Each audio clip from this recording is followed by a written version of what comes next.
So yun, alright mga bossing, another day, another tutorial tayo. For today's video, tuturuan ko kayo kung paano mag-set ng valve clearance. Ayan. So first step natin ay ikutin lang natin tong magneto nya. Ayan, magneto side. And then hanapin natin yung may timing na T.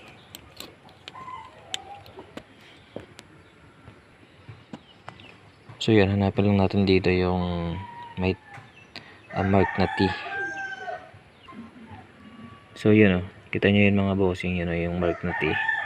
Then after nyan, kapag na-timing nila siya dyan, meron siya dyang guhit. Ayan. Ayan. So tapat nyo lang siya dyan sa guhit nya. And then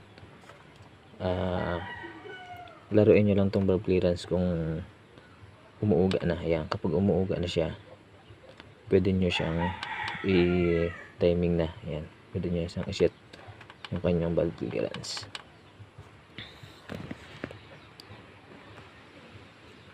Tapos may time naman na ayan, ikutin natin. Isa pa.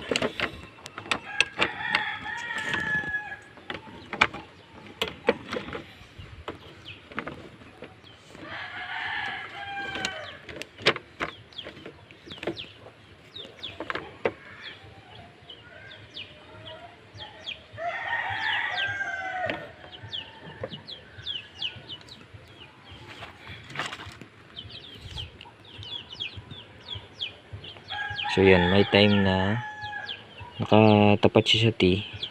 And then kapag nilaro mo tong valve nya sa matigas, ayan, matigas. So kailangan kapag isiset mo siya is umuuga na yung kanyang valve clearance. Yan. Right.